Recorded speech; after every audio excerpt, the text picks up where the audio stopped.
A gente sente falta, né, Marthur? Rapaz, eu agora... Saudade de um quadro branco, né? Já estou aqui podendo utilizar o quadro branco e você sabe como é que é esse negócio de professor, né? Então, se a gente estivesse pensando aqui, discutindo, né? Conversando sobre a questão difícil, dramática do caso do menino Miguel.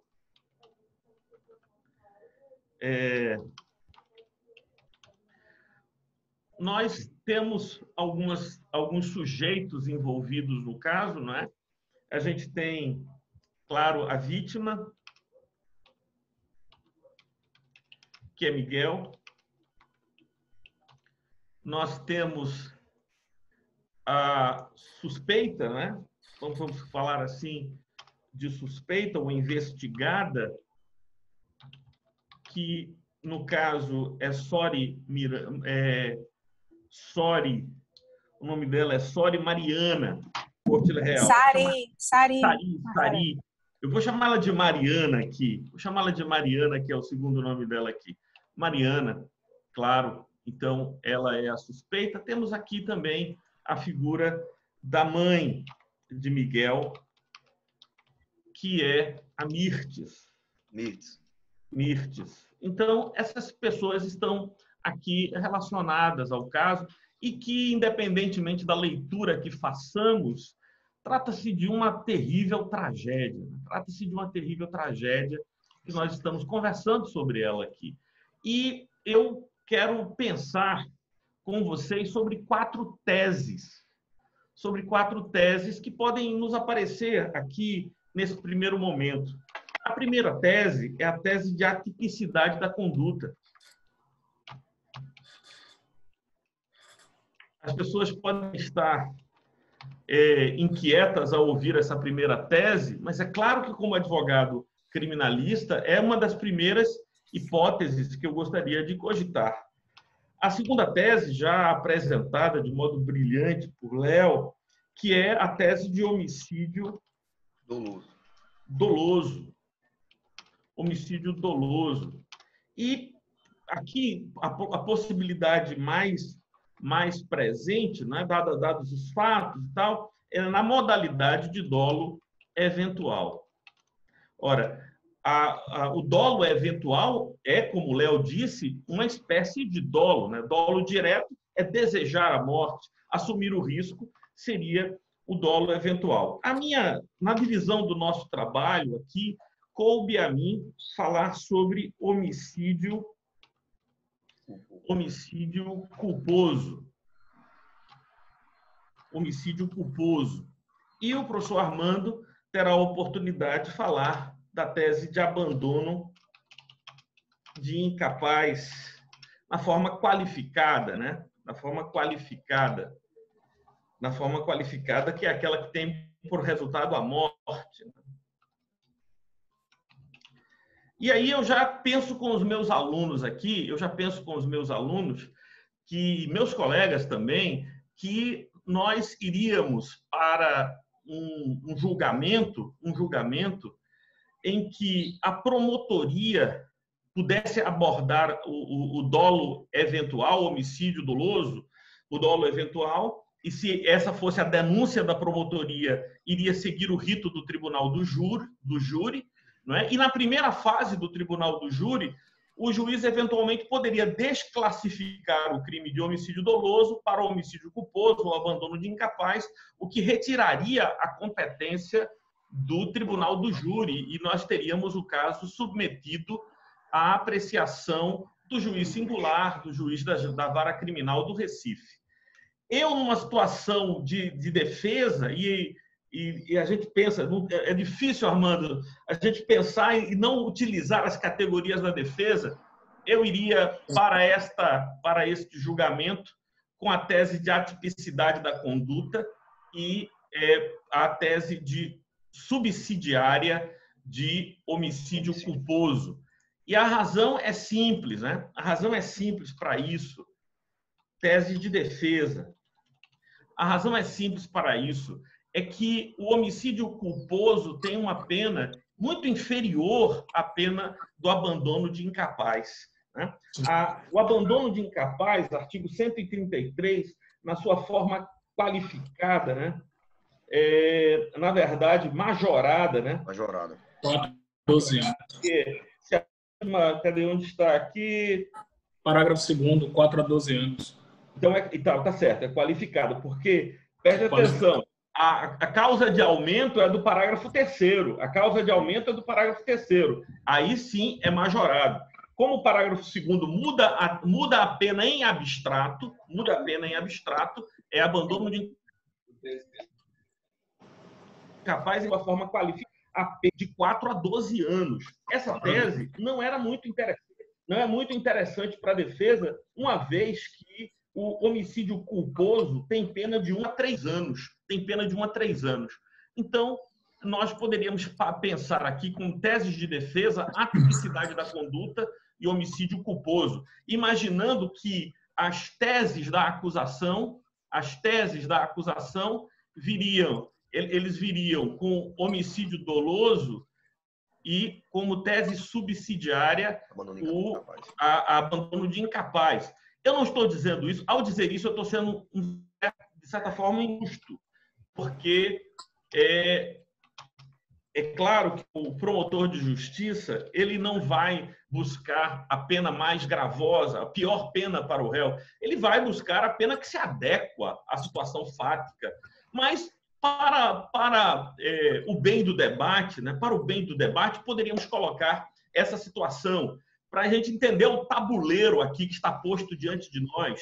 Então, imaginaríamos uma acusação jogando com homicídio doloso e tese subsidiária de abandono de incapaz qualificado, né? Qualificado. E a defesa jogando aqui com homicídio, atipicidade da conduta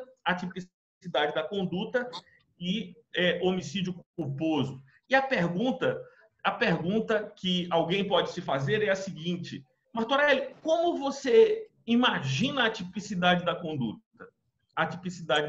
Como seria construída a tese da atipicidade da conduta? O professor Armando vai nos falar daqui a pouco sobre abandono de incapaz. Mas abandono de incapaz só admite uma modalidade dolosa. Se a gente pudesse construir um abandono de incapaz culposo, seria atípica a conduta. Entende? Aí é que... Agora, professor Gustavo, me desculpe o que eu vou dizer agora, professor Gustavo, mas eu preciso afirmar: é lindo o direito penal. É fascinante. Concordo, Martor. É apaixonante. Porque, veja, se eu conseguir afastar o ânimos, se eu conseguir a vontade de abandonar, e como eu poderia fazer isso? Por exemplo, se eu lhes disser que as imagens de vídeo demonstraram que a senhora Sari Mariana, durante 4 ou 5 vezes, retirou a criança do elevador. E ela corria do elevador social para o elevador de serviço. E ela ia lá para o elevador de serviço, tirava a criança, ela corria para o elevador social. Ou seja, a vontade dela de não abandonar a criança estaria evidente nesse esforço imenso que ela fez de impedir que a criança estivesse lá. Por outro lado, nenhum de nós esperaria que ela fosse violenta para com ela. Nós imaginaria que ela pudesse tirar a criança, amarrar a criança a um móvel pesado da casa. Essa atitude seria grotesca, brutal para todos nós. Todos nós suporíamos essa atitude. Então, o que ela tinha que fazer, nos limites da conduta razoável oferecida a ela, era, de fato, tirar a criança. E foi exatamente isso que ela fez.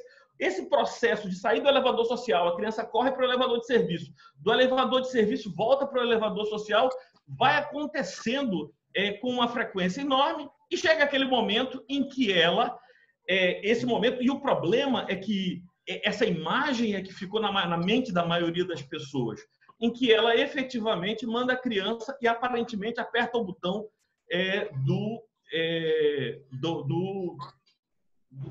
da cobertura, né? De uma área que há disponível na cobertura. A impressão que a gente tem é que ela aperta o botão mais alto no elevador. Bom, se ela fez isso porque imaginava que que Mirtes estava lá na cobertura com o animal numa área da cobertura, tudo bem, então seria essa a possibilidade. Mas a criança, ela mesma, depois da ausência da senhora Sari, ela aperta o elevador, o botão onde fatidicamente aconteceu a tragédia. Rapidão, só para te dizer uma coisa. Tem uma tese que diz que ela não conseguiu apertar a cobertura. Ah, é? Apesar de ter tentado, eu vi o pessoal falando que ela não tinha conseguido. Isso aí vai ficar para investigação. Ou seja, o elevador não subiu para a cobertura por conta da ação dela, e sim o menino que apertou o 6, o 7 e o 9. Olha aí. Essas seriam teses a serem desenvolvidas. Léo. Exato. Então, eu estando neste caso, a minha primeira abordagem seria pela tipicidade da conduta. E somente como tese subsidiária, eu abordaria aqui o homicídio culposo. Agora, falando sobre o homicídio culposo, a gente teria que ter uma visão do homicídio na seguinte perspectiva. O homicídio culposo. Aí a gente deveria pensar nas duas formas de culpa, né? Que estão disponíveis para nós pelo direito. Então, nós teríamos a culpa consciente e teríamos a culpa inconsciente. A culpa inconsciente. Essa culpa inconsciente, por sua vez, ela poderia se manifestar de 3 formas, né? Ela poderia se manifestar pela imprudência, pela imperícia, pela negligência, eu vou colocar primeiro, pela negligência e pela imperícia. Bom, imperícia não seria o caso de falar, né? Porque imperícia pressupõe a atividade técnica, a falta de domínio de uma atividade técnica. Então, a imprudência, poxa, tá aqui, eu estou escrevendo sem ver, está indo bobagens aqui. Ok, a imprudência, a negligência e imperícia. Muito bem. Então, nós estaríamos... Quando seria culpa consciente? Quando seria o caso de culpa consciente? Falaríamos de culpa consciente quando pudéssemos dizer que o indivíduo, a partir do domínio que tem das ações, estaria convencido de que poderia impedir o resultado previsível. Foi muito bom Léo ter colocado isso, porque quando o Léo falou do homicídio doloso na modalidade dolo eventual, o que ele nos deixou claro é que o dolo eventual carrega uma previsibilidade, mas não somente uma previsibilidade, mas carrega também a indiferença do agente para com o resultado previsível. Ora, obviamente não estamos diante disso, não estamos diante a imagem mais recente divulgada, a senhora Sari Mariana com a mão na cabeça diante do corpo da criança, né? Claro que aquele resultado não lhe era indiferente, Então, nós não poderíamos pensar, eu acho que Léo se ouve muito bem nessa perspectiva, do homem, porque o dolo eventual exige a previsibilidade, mas também exige a indiferença. Também não poderíamos falar de culpa consciente, né? De culpa consciente, porque ela não imaginava que algum domínio dos fatos pudesse impedir o resultado. Talvez, na perspectiva do... E aí é importante lembrar aos amigos, imprudência é algo que é feito por alguém que, se tivesse o zelo necessário, não faria. Enquanto a negligência é quando alguém deixa de fazer algo que, se tivesse o zelo necessário, faria. Ou seja, e aqui a gente pode falar de negligência na perspectiva de que ela, se tivesse o zelo necessário, teria impedido que a criança subisse sozinha. Por isso, ela teria sido aqui negligente. Então, estaríamos na esfera do homicídio culposo por culpa inconsciente na modalidade da negligência. A perspectiva que Armando vai trazer daqui a pouco sobre o abandono de incapaz qualificado, né, pelo artigo 133, no parágrafo 2º, né, que vai ser uma perspectiva. E aí vocês já entenderam por onde iria a defesa e por que eu tentaria evitar a figura do abandono qualificado e também do homicídio, lutaria para que essas teses fossem afastadas, porque, na hipótese da dona Sari Mariana ser a cliente, essas teses não seriam a ela favoráveis. É claro que nós estamos fazendo, Gustavo, uma leitura em tese, não estamos aqui tomando a posição de advogados nem de promotores, mas uma perspectiva em tese. Mas é difícil para mim, é difícil, você sabe disso, falar sem deixar que a alma de advogado, de algum modo, se expresse, a mente pensa de forma advocatícia, né? Toma partido, a mente toma partido. E eu acho muito importante que dizer também que Mirtes declarou que em várias ocasiões era costume, era hábito levar a criança, e em todas as ocasiões a senhora Sari Mariana, que precisou, nunca tinha havido qualquer problema, muito embora fosse frequente a ida dela e acompanhada da criança para a casa onde ela trabalhava. Gustavo, eram essas as colocações, espero ter podido ajudar. E agora, para entender mesmo, só ouvindo o Armando. É verdade. E assim, estou vendo aqui o pessoal comentando várias coisas, mas ainda assim eu acho que é válido a gente falar com o Armando aí sobre essa questão do abandono de incapaz, né? Que pelo que eu vi, crime de perigo concreto, né? Então ia ter que analisar aí se efetivamente... Me parece ter aquela dúvida de quem está olhando de fora, né? Da área jurídica, mas não especificamente do direito penal, é assim, colocar alguém efetivamente no elevador, né? Tentando a gente sair da situação que aconteceu. Porque quando a gente acontece uma situação dessa, a gente se costuma muito a tomar parte, né? E obviamente que aí todo mundo toma parte pelo lado de Mirtes, né? De caramba, foi uma injustiça e tudo mais, o que obviamente que existe uma conduta a ser punida por parte da mãe, né? Mas será que colocar alguém em um elevador, né? Um elevador esse, com sensor de presença, porque era um elevador em um prédio de luxo da cidade de Recife, né? Com câmera de segurança e tudo mais, será que é realmente algo que você imagine e assuma o risco que ali a pessoa vai efetivamente vir a óbito, né? É um ponto que fica, porque a questão do eventual, como o Léo falou, tem que ter a previsibilidade subjetiva. Então, ela tem que dizer assim, colocando aqui, eu acho que pode acontecer que ele vá para esse cenário. E, além disso, é dizer assim, também se for, tô nem aí, eu não me importo. Que como o Marco Aurélio bem pontuou, e a defesa acho que vai usar isso, ela tinha uma relação de proximidade com o menino, né? O menino costumava ir, tinha vídeo dele na casa das praias, da praia dos patrões, então, tipo, não era uma relação que ela via com distanciamento a ponto de dizer assim, ela não ligaria para o que acontecesse com o menino em qualquer cenário, né? São dúvidas que ficam a gente analisando. E outra coisa também, na questão da previsibilidade. Salvo engano, eu vou ter que olhar isso posteriormente, mas me parece que isso era no 9º andar que tinha aquela possibilidade dele vir a sair. Eu não sei se assim, isso procede.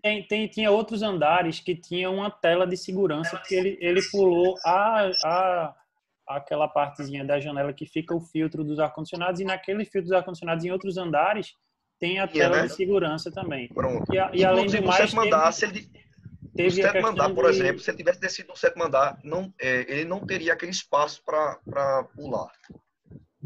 Sim, verdade. Ele não teria. Então, para dizer que ela teve a previsibilidade, que ele ia parar num andar que estava sem tela, é muito complicado. Milena até botou aqui, Gustavo tá um excelente penalista. Não, eu sou só um curioso mesmo, um tributarista curioso, que quer conversar e aprender com vocês aí, né, também, aprendendo com o Arthur, e agora vou aprender com o Armando aí, que vai falar pra gente sobre essa questão do abandono de incapaz, né? Diz aí, Armando, toca aí agora.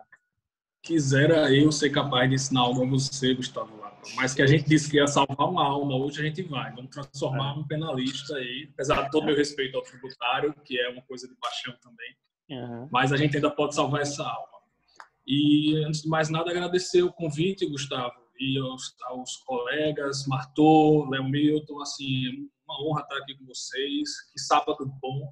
Eu já tinha sido convidado em outros momentos para debater o caso Miguel, e eu sou muito cauteloso em debater casos midiáticos, por toda a repercussão. Mas quando disseram Marthur, Léo e Gustavo, eu disse, é abrir um vinho, é conversar, e aí, abrilhantando mais ainda os alunos que estão aí comigo, já são colegas, né? Coisa boa. Como é bom passar um sábado assim, vendo gente interessada, né? Não só pela responsabilidade com o direito, né? Como estudantes que nós sempre somos, mas como sociedade. O deprimente é ver, Marthô, alunos já formados, como Raquelzinha está aí, já atua no tribunal do júri, né? Como a gente se sente... Eu, particularmente, estou me sentindo velho na crise da quarentena, encontrando esses alunos aí. Mas um grande abraço a todos. Obrigado. Por mais que o tema seja muito delicado, muito respeitoso, mas é um prazer estar debatendo isso. E que aula, né, Léo e Marthô? Acho que Léo está vindo para a docência, mas é muito pertinente assim, a gente ressaltar a cautela ao debater um caso desse e pela técnica que a gente tem que empreender, principalmente pela separação do aspecto social e cultural para o aspecto penal, que é o que a gente está trazendo aqui. Não é, como já todos ressaltaram, mas não é o nosso objetivo aqui dar uma conclusão ao caso, né? Um parecer técnico, a gente está fazendo um estudo com os meros elementos que a gente tem, uma análise realmente definitória, superficial, e tampouco esgotar o tema, que a gente não sabe a quantidade de dados, informações que ainda vão vir. Eu hoje já recebi informações que eu ainda não tinha. Então, vamos ter muita cautela.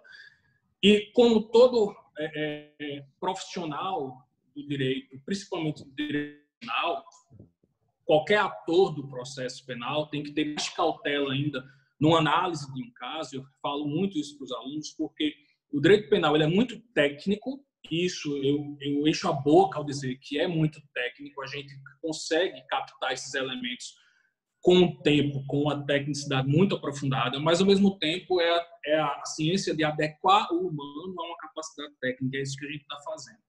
Então, a gente tem que cobrar também agora nesse momento, acho que talvez faz parte da responsabilidade da gente como docente, os alunos que estão começando a atuar, ter a capacidade de separar muito claramente a nossa valoração humana dos aspectos técnicos que a gente está vendo no fato concreto. É claro que a gente tem sangue nas veias, a gente sente, a gente não consegue separar, mas a gente tem que separar isso nesse momento, porque o mais importante ali é a verdade real que o processo deve trazer. Como o Marthô falou no início, cabe ao Ministério Público propor a condenação ou a não condenação, mas o enquadramento jurídico mais adequado, cabe a nós também fazer isso. É claro que isso não vai, com certeza, curar todas as mazelas que a gente tem sociais, que esse caso pode representar, tampouco as nossas correntes racistas ainda, que esse caso repercute, inclusive por ter sido no período do caso do George Floyd nos Estados Unidos, mas a gente tem que ter essa cautela. O direito penal exige nessa separação. E quando a gente faz essa análise, a gente pede mais ainda esse lado profissional. E aí, como o Léo já começou a falar, e muito obrigado por ter tocado exatamente no assunto do dolo eventual, a grande repercussão de que o dolo eventual ele deve atender a esses dois critérios, que é a previsibilidade e também o desrespeito ao bem jurídico ali. E a gente, Bartô deixou bem claro que, pelos fatos que a gente conhece, até então, pelo que a gente conhece na repercussão midiática, a gente ainda não enxerga esses dois elementos. E aí vamos ser técnicos do direito. A gente está vendo vídeos, a gente está tendo uma valoração emocional, a gente está tendo uma valoração midiática, a gente está tendo uma valoração humana, mas tecnicamente isso tem que estar muito, mas muito bem fundamentado, isso tem que estar muito bem provado, senão a gente não está sendo humano, a gente está aplicando uma penalidade com a ideia, com o intuito de proporcionar ali uma punição por todas as mazelas sociais que aquilo representa. Isso não pode acontecer. E aí também não podemos ser negligentes ao suficiente de não aplicar, claro, a repercussão penal necessária ao fato sendo brando o suficiente. Mas esse grau de relevância aí muito bem iniciado aí pelo Leonildo, a atuação dos dois requisitos para o dolo eventual.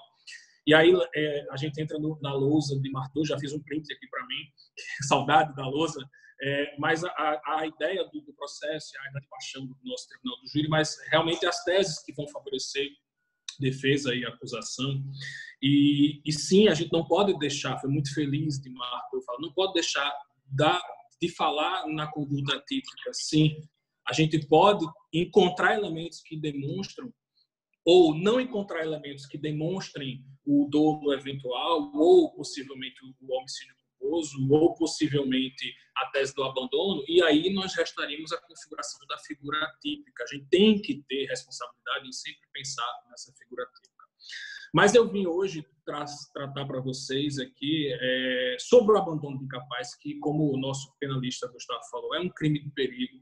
Como bem desenhou Zaffaroni, o perigo é a conduta que antecede o dano. Tá? O perigo ele já é o dano que esse crime existe, mas não o dano no sentido de uma materialidade. O perigo eles são fases que podem incorrer no dano e por si só o crime já se configuraria ali naquele perigo, a possibilidade dele. E o crime de abandono de incapaz ele é muito típico desse crime de periculosidade. O próprio verbo dele fala em abandonar. Abandonar significando no sentido de deixar desprotegido, de retirar o invólucro de proteção. Tirar, eu gosto muito de usar essa expressão para os alunos, eu até decoro, esse vai ser o nome do meu próximo cachorro.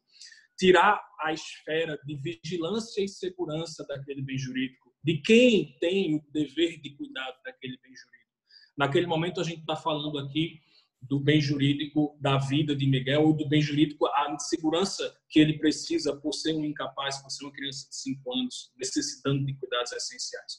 E essa obrigação de cuidado não é só da sua mãe, não são só aqueles cuidados que a gente vê no Código Civil, de guarda, o direito de família, como é que eu posso dizer, o pátrio poder, não, nós substituímos isso, o poder de família, existindo naturalmente pela representatividade da sua mãe, que é uma figura presente, mas na ausência dela, o repasse dessa obrigação de cuidado e vigilância para com a empregadora de sua mãe, no caso, a acusada aqui do processo do inquérito. Então, o que acontece? O próprio crime de abandono, ele abrange essa obrigação de cuidado, ou seja, poderá ser responsável pelo verbo abandonar, todos os agentes envolvidos, não só com uma obrigação natural do dever de cuidado, mas momentânea, né, específica daquele determinado fato. O próprio artigo 133 deixa claro, quem poderá praticar o crime de abandono é o sujeito que tem uma guarda, que tem uma obrigação de vigilância, que tem uma obrigação de autoridade, ou por qualquer momento, por qualquer motivo, em qualquer circunstância, né, Arthur? Naquele momento, assumir o risco de evitar possíveis danos resultantes do abandono. Tá? Mesmo que esses danos não venham a incorrer, mas só em um abandono existir e havendo a possibilidade desse dano ocorrer, o sujeito incorre na conduta do abandono. Então, assim, existe também, claro que nós somos estudiosos do direito, fica mais fácil para a gente comparar, eu já vi muito aluno aqui se posicionando sobre abandono de incapaz, mas existe na repercussão social o preconceito do não vamos puni-la por homicídio, vamos puni-la por um outro crime. Mas aqui o crime de abandono de incapaz, ele me parece não só mais adequado ao fato, numa análise superficial dos fatos que a gente tem, mas me parece trazer uma punição muito maior, se o nosso objetivo é dar uma repercussão penal mais grave, ele tem uma punição muito maior do que o próprio crime de homicídio culposo, como o Martorelli já tinha indicado aqui. A pena dele se aproxima à pena de um homicídio simples, que seria de 6 a 20, e a pena do abandono qualificado pelo resultado morte chegaria de 6 a 20, de 4 a 20 anos. Então, a gente tem uma proporcionalidade de pena prevendo a ofensividade desse bem jurídico. Então, quando a gente enquadra as circunstâncias conhecidas no processo de uma pessoa que em determinado momento esgotou deveres de cuidado, ela não tinha um vínculo familiar, nem tinha uma obrigação civil, mas naquele momento estava responsável por aquela criança, e ela esgota em algum momento possibilidades de manter a esfera de cuidado, e depois ela retira essa esfera de cuidado e abandona, naquele momento ela já assume a possibilidade de qualquer coisa, já que essa esfera de proteção não existe mais, de qualquer dano que venha a incorrer naquele bem jurídico daquele menor. Embora não tivesse ocorrido nenhum dano, só pelo simples fato de retirar, o crime já estaria configurado. Esse crime não exige que ocorra justamente por ser um crime de perigo. Entretanto, esse pretendor previsto no parágrafo 2º vem justamente para dizer o seguinte: não é obrigatório haver a materialidade do abandono, não é obrigatório que esse abandono configure um dano a mais em potencial a própria figura do abandono, mas se houver, a punição do parágrafo 2º deve ser uma punição proporcional para a ofensa a esses dois bens jurídicos. Primeiro, o bem jurídico, a proteção, e o segundo, bem jurídico, qualquer outro bem jurídico que venha a ser maculado pelo abandono, pela não proteção. Então, a gente consegue visualizar aqui a proporcionalidade da conduta sendo protegida pelo parágrafo 2º. Não haveria omissão do direito penal, nem do Estado, nem da sociedade no seu dever de punir, em aplicar o parágrafo 2º do artigo 133, porque lá já está previsto que no abandono que resulta a morte, a ofensa ao bem jurídico foi além e trouxe um outro bem jurídico previsto em outro capítulo, a punição ali já estaria proporcional a essa circunstância. Então, assim, é muito fácil a gente abordar esse conteúdo depois dos ensinamentos aí dos colegas, mas eu queria trazer essa reflexão. Primeiro, a responsabilidade, nós, operadores do direito, em sermos imparciais num caso, e aí, eis o princípio geral do processo penal, a gente não pode ser emocional. Claro que a gente, como eu disse há pouco, temos sangue, a gente entende toda a repercussão do caso, mas a gente tem que se afastar para poder dar um enquadramento jurídico adequado à situação. Até para entender que, pelo próprio preconceito de vamos puni-la pelo homicídio para ela ser uma assassina, nem sempre o homicídio culposo daria a ela só a nomenclatura social de ser um assassino, mas a repercussão do caso penal, as consequências da ofensa aos diversos bens jurídicos não estariam ali supridas. Quando num crime que tem uma nomenclatura menos incisiva, menos midiática, como o crime de abandono incapaz, poderia trazer uma punição mais proporcional se, porventura, ficar comprovado que tivemos as circunstâncias previstas no abandono incapaz qualificado. Então, a gente tem que quebrar um pouco esse preconceito. E aí, a atenção, mais uma vez, reforçando, isso é importante para o desenvolvimento do processo, que se tenha esse afastamento para que você seja cético e técnico. Eu bato muito na tecla do como o direito penal é técnico, por mais que eu e o Martorelli sejamos bem emocionais, eu acho que o Léo também tem isso, a gente se envolve, a mão aqui não para, mas é um enquadramento do valor humano em cima da tecnicidade, que foi também pensada quanto o ordenamento do nosso Código Penal, por mais que ele seja esse senhorzinho lá de 1940, mas ele consegue trazer essa carga. Então, não estou aqui para trazer a verdade, eu não sou contra a verdade, mas eu gostaria que vocês refletissem, sim, sobre o enquadramento do abandono.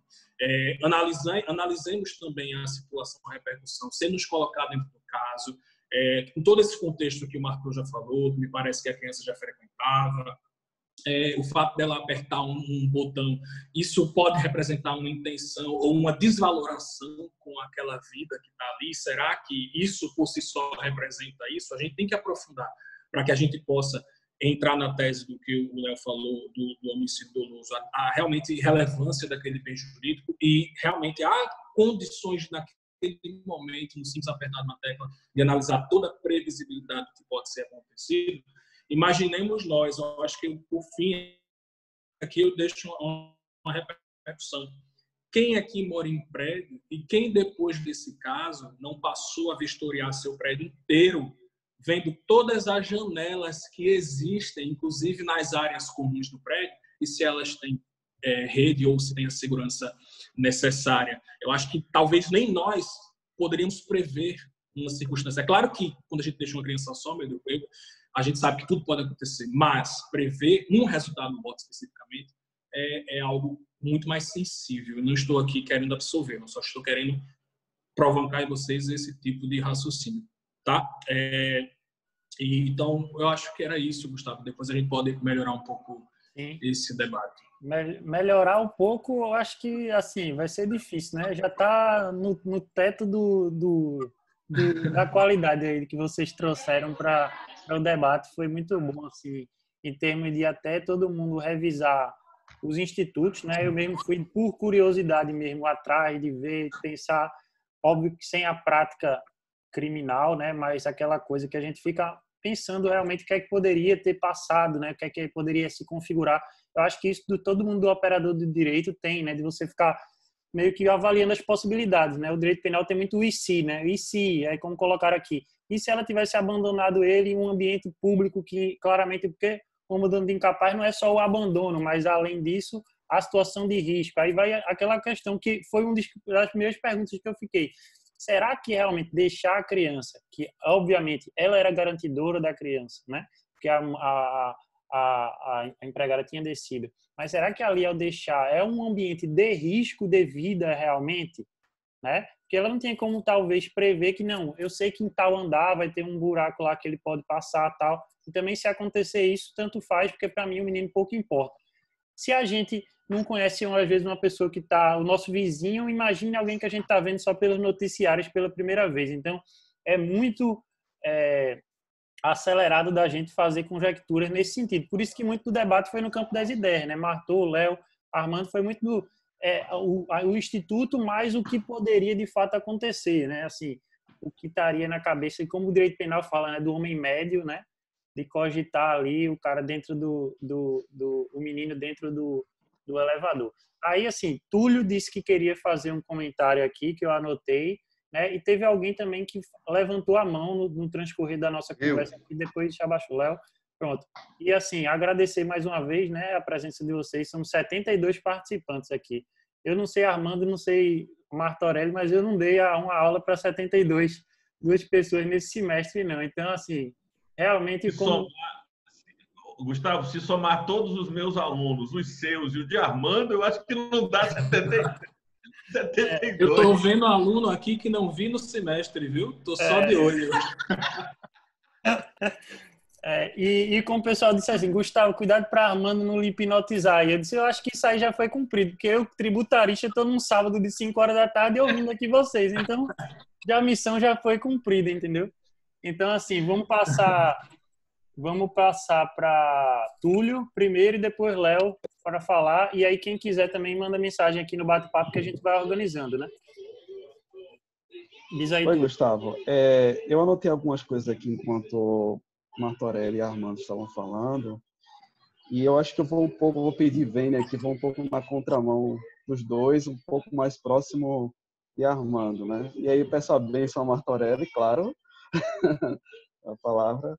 E é o seguinte, eu coloquei aqui, um garoto de 5 anos solto num prédio com vários apartamentos, qual a probabilidade de acontecer algo errado ou de encontrar a mãe?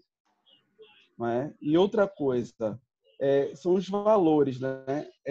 A gente vê, assim, que a autora, ela não acompanhou o garoto porque ela estava fazendo unhas.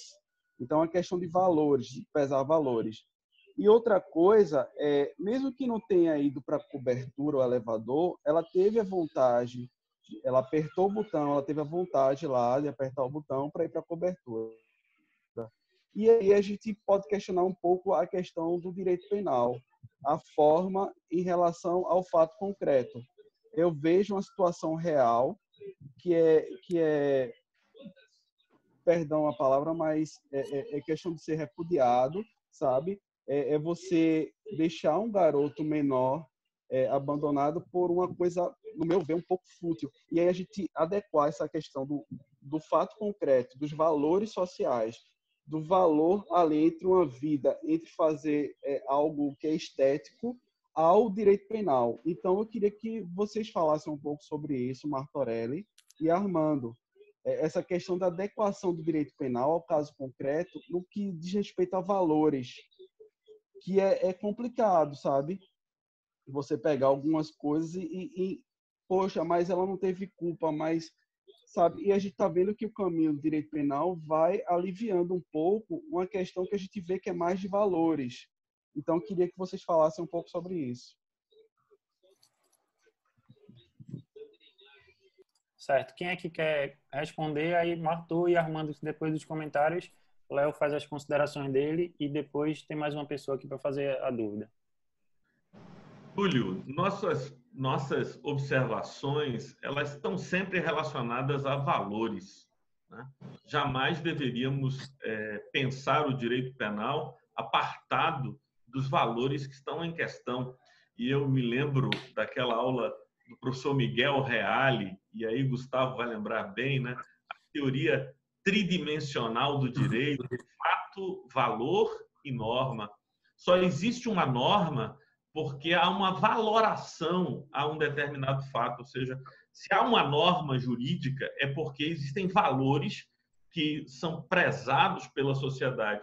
Mas o direito penal, como sendo última ratio, então, esse valor é algo extremamente precioso, e a tal ponto que outras instâncias ou modalidades do direito não são suficientes para oferecer a proteção àquele bem jurídico ou àquele valor que está em questão. Então, os valores devem ser sopesados. Mas, veja, a gente tem uma tendência também, isso aí é uma outra questão que nós deveríamos atentar, de construir aquilo que nós não conhecemos com aquilo que nós imaginamos que aconteceu. Então, veja as colocações que você fez, Túlio. Imagino que ela está lá com a mão estendida. Eu vou até colocar minha mãozinha aqui para aparecer na tela. Ela está fazendo as unhas, a manicure está cuidando das unhas dela, e ela vê a criança saindo e diz: tu desce aí porque eu não vou parar de fazer a minha unha para... Não é isso que os fatos já conhecidos demonstram. O processo de elevador social e elevador de serviço aconteceu 4 vezes, ou seja, ele foi 4 vezes para o elevador social ou elevador de serviço. Aí ela tirava ele do elevador de serviço, ele voltava para o elevador social.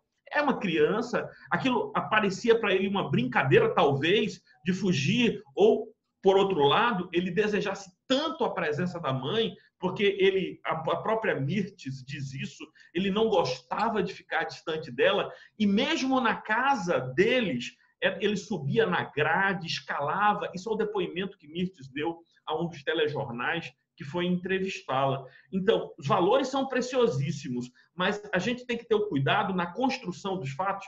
Túlio, uma das coisas que eu creio ter dito a você em nossas aulas de processo penal, uma fala que me é cara.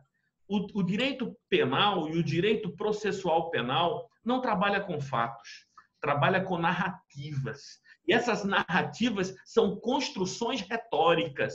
Nós é que elaboramos a narrativa, nós é que elaboramos os fatos. Os fatos são o resultado de uma narrativa convincente. Então, é possível que alguém apresente essa narrativa, que revela uma certa indiferença para com o valor vida, mas é possível também que essa narrativa seja mitigada por uma outra construção em que demonstre uma pessoa buscando de todas as formas, por todos os meios, impedir que a criança descesse sozinha, e que em determinado momento desistiu porque se viu sem recursos, porque ela não poderia prender, amarrar. Então, essa é uma outra narrativa. Eu não quero elaborá-la, já apresentei. Martorelli, ela não poderia descer junto com o garoto? Outra possibilidade. Ok. Armando, vai lá. Eu estava analisando aqui alguns comentários também. Eu acho que, inclusive, o funcionamento de Túlio reflete bastante essa preocupação. A gente não está aqui, de forma alguma, defendendo a empregadora, né, a Sari. A gente não está nessa postura. Acho que a gente está querendo aqui fazer com que vocês possam refletir sobre todos os elementos que a gente conhece e também a importância de que a gente não conhece tudo, todos os fatos. A gente sabe o que vem de repercussão midiática. Eu tive uma experiência fantástica na minha vida, que foi dar aula para o curso de jornalismo sobre repercussão penal da posição profissional. E a gente sabe que no jornalismo hoje, principalmente numa época dessa, que a comunicação está tão fácil, rápida e muitas das vezes inconsequente, que é muito fácil se colocar no veículo midiático coisas que não têm veracidade ou que não foram aprofundadas. Então, a gente está se posicionando com isso. É claro que aqui não reflete nada do processo. Mas essa valoração que a gente faz aqui nesse momento é a valoração que o processo penal vai buscar. O direito penal também, na sua materialidade, ele começa a instituição dos tipos penais através de valoração. A gente viu, basta lembrar da fase legislativa da dosimetria da pena, que é quando os nossos legisladores se reúnem para entender o peso dado, aquele intervalo mínimo e máximo de pena para cada um dos crimes. Por isso que o crime de homicídio, por isso quando a gente fala em, não é só um comentário que eu vi de Wanda, não é só colocar ela como homicídio, é entender toda a circunstância. Sim, mas é porque o crime de homicídio existe um caráter social muito forte. Você é um homicida, você é um assassino. O crime de homicídio é o mais completo e complexo. Ele tem elementares que fazem com que a gente tenha possivelmente a maior pena do ordenamento penal. Então, a valoração ocorre desde aí, desde uma fase legislativa. E aplicar direito material em ferramentas processuais é valoração. Tudo no direito penal é valoração. A gente não pode deixar de pensar, mas a valoração, ela é também técnica. Basta a gente analisar as circunstâncias judiciais do artigo 59. Eu vejo personalidade, eu vejo conduta social, eu tenho que pegar valor humano e aplicar técnica, proporção, valoração. A valoração também aqui é muito no equilíbrio da proporcionalidade. Quando a gente tenta analisar todas as possíveis circunstâncias, a gente está querendo trazer aqui a valoração adequada ao fato e somente enquadrá-la como homicida por si só, talvez não seja responsável em termos de valoração. Porque todos os verbos que o Túlio me usou aqui no exemplo, deixou, não se preocupou, não foi, para mim demonstram uma conotação omissiva, de retirada de cuidado, e em nenhum momento, sem querer, talvez, o Túlio não tenha nem tido certo, em nenhum momento você põe uma ação comissiva. Mas eu não falei sobre homicídio, Armando. Eu não falei sobre homicídio. Eu falei que me aproximava muito da questão que você colocou de abandono de incapaz. Não, mas eu falei sobre a questão do homicídio dos comentários que eu vi há pouco. Não foi, eu já puxei o seu comentário aqui com outra coisa. Eu entendi que você entende a questão do abandono. Mas veja os verbos que você usou. Exatamente isso que eu quero ressaltar. Deixar. Deixar é uma conduta omissiva de expor. Eu ponho aquilo ali, eu ponho a pessoa ali, eu deixo, eu retiro os cuidados. O que eu quero que vocês reflitam é exatamente isso. O deixar, a valoração que eu tenho que fazer é se, no momento que ela deixa a criança no elevador, depois de várias tentativas, como o Martorelli falou, o deixar que Túlio falou, deixou a criança no elevador, e depois dali ela não tomou mais cuidado, o que é que aquilo representa? Aquilo representa, eu não estou nem aí, não me importo com essa vida, não me importo por questões econômicas, por questões raciais, não me importo. Isso representa isso. O deixar representa, estou fazendo as unhas, fazer igual a Marton, estou fazendo as unhas e é mais importante para mim. A gente tem que entender o que esse deixar representa. É o que esse deixar representa no processo que vai me fazer entender se ela, como disse nosso amigo Leonildo, se ela não se importou com aquela vida e se ela poderia ali entender todas as possibilidades, todas as consequências daquele deixar, e ela mesmo assim assumiu esse risco. Se o deixar demonstra uma mera negligência, falta de preocupação, ou se o deixar representa meramente o tá aí, entregue e o que acontecer, abandonei. É isso que a gente tem que entender que hoje ainda não é possível, essa valoração ainda não é possível. Mas quando eu, pensando no abandono de incapaz, entendo que o deixar é retirar a proteção e assumir o risco de tudo que acontece, e o que aconteceu foi um resultado morte, eu estou valorando de uma maneira proporcional, adequada a esse raciocínio, que não quer dizer que é o verdadeiro, mas eu estou valorando dessa maneira adequada e proporcional. Eu estou entendendo que o abandono dela foi capaz de provocar um resultado morte. Eu não estou entendendo que foi um homicídio culposo que, inclusive, pode deixar de ser aplicado pena dada a repercussão do fato ao próprio agente, como diz o parágrafo 5º, né?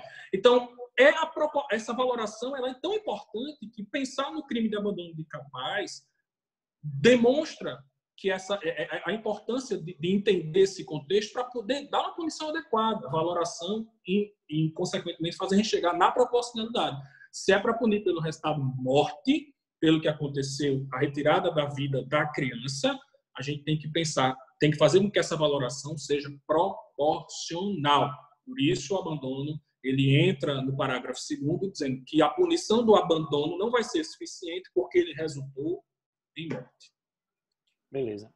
Léo, tu também disse que queria fazer um comentário, né? Fala aí.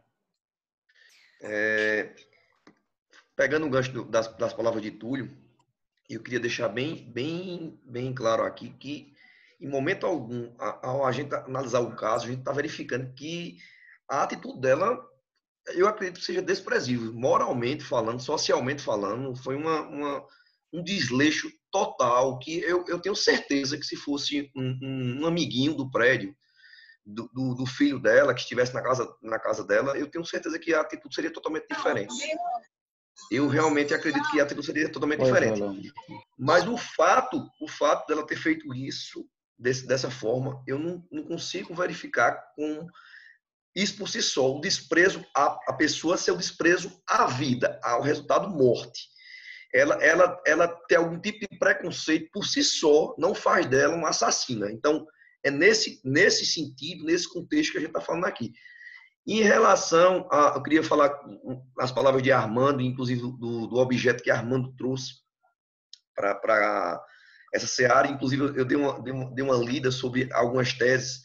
O fato dela ter colocado, não foi nem ela colocou, mas o fato dela ter deixado o menor descer sozinho no elevador, já seria configurado abandono. Não abandono no sentido, vamos dizer assim, no sentido do fato, assim, abandono penalmente previsto, tendo em vista que ele estava num prédio que, teoricamente, ele ia descer em locais onde teria casas.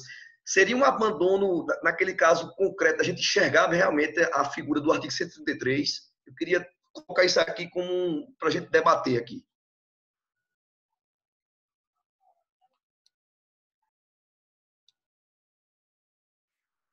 Eu posso rebater, Léo. A gente não tem elementos. É essa provocação, né? Exatamente, concordo com você. Provocar-se o que ela fez, a conduta dela, o que é que ela reflete, né? Se ela reflete o dolo, se ela reflete o evento que transforma aquela culpa em dolo, ou se ela reflete efetivamente o abandono, né? A gente tem que ter realmente mais elementos para chegar a esse consenso. E uma coisa assim, a gente estava falando muito sobre a análise e o que a gente, na verdade, tem que buscar fazer. Martor, ele sumiu aqui para mim. Será que ele caiu? Ah, não, tá aqui. Quer falar alguma coisa, Martor? Eu caí e voltei. Eu só ia dizer uma coisa que eu acho que assim, a gente não pode tirar conclusões, né, do que aconteceu de fato, mas tem uma coisa que a gente tem como fazer do ponto de vista de operador do direito, que é a gente lutar internamente para a gente buscar essa visão imparcial, né? De analisar friamente. É difícil, porque a gente vê muitas das opiniões com o caráter muito emocional atrelado a ela, né? Mas é como se fosse assim, como vocês estão falando isso que pode beneficiar ela. Então, tipo, você deixa de olhar o aspecto legal, efetivamente, para olhar a pessoa. E nós, como operadores do direito, temos essa necessidade, não só de buscar fazer isso, como defender quem faz isso. Porque eu vejo muita gente falando, como o advogado pode defender essa pessoa? Inclusive pessoas da área jurídica. Como é que o advogado pode ter coragem de argumentar aquilo? E vocês viram aqui, Martor falou, uma das teses que a defesa poderia botar é a tipicidade da conduta. Então, a gente tem que defender isso não só nessa área, mas como um todo, o exercício da advocacia perante todos também. Porque muita gente leiga acredita que é absurda a defesa dela, que ela teria que ser dali praticamente para estatuir novamente agora, vai ser pena de morte. Primeiro caso de pena de morte. Ela. Porque o pessoal quer naquela semana que seja resolvido. Então, pessoal, é injusto confundir a fiança com ela ter sido liberada do carro, aquelas coisas esdrúxulas, né? Pagou 20 mil para ser liberada. Ela agora não vai mais cumprir, não pagar por nenhum crime. Então, assim, a gente tem esse papel difícil, mas também didático com as outras pessoas por termos escondidos dessa área. Isso não só na área do direito criminal, que é uma área que aflora muito as emoções de todo mundo, mas do todo, né? O operador do direito tem essa função. Armando, diz aí.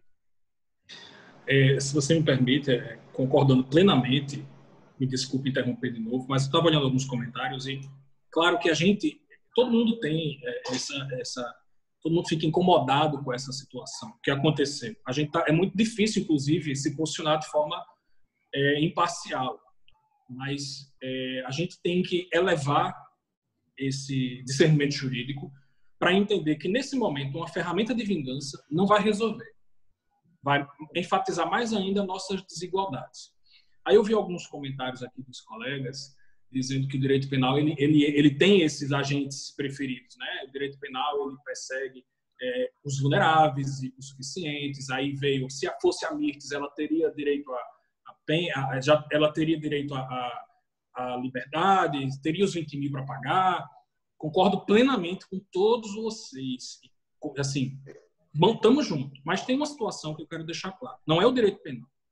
Não é o direito penal que é elitista, nem é o direito penal que é racista, nem é o direito penal que expõe vulnerabilidade. Somos nós, sociedade. E o direito penal, ele é tão somente uma ferramenta que deixa mais claro essas desigualdades. Infelizmente.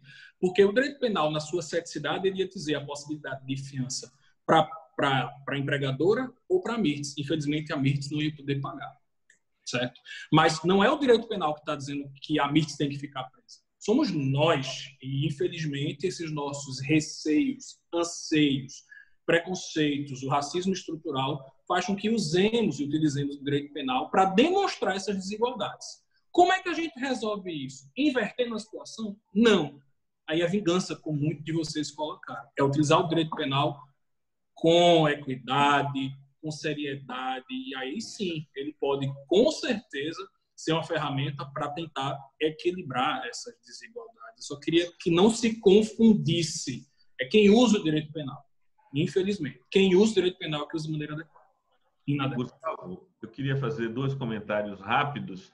Em primeiro lugar, eu queria dizer que ainda bem que a professora Isabela Lessa não está conosco aqui hoje, porque o que eu vou dizer poderia soar como um ato adulatório, né?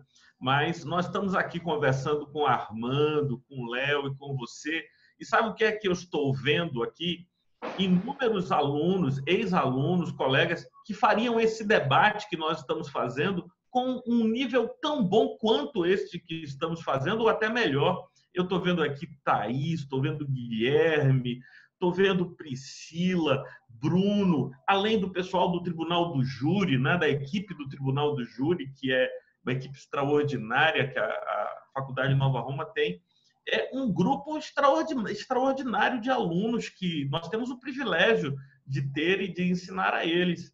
Então, de fato, isso é uma coisa que eu queria reconhecer. Eu me imaginei agora, viu, Armando, conversando, fazendo esse mesmo debate, tendo Mileide, tendo Ruana, tendo Túlio, tendo esse pessoal conversando aqui, e eu imaginando que o nível das discussões e das colocações seriam exatamente no nível que nós estamos tendo aqui, nível melhor e melhor possível, né? E uma alegria ver o Alisson aqui, o Eduardo, tanta gente que mencionar nomes é sempre um perigo, Wanda, tanta gente que eu tive a alegria de ser professor há alguns semestres atrás e tal, e temos juntos aqui.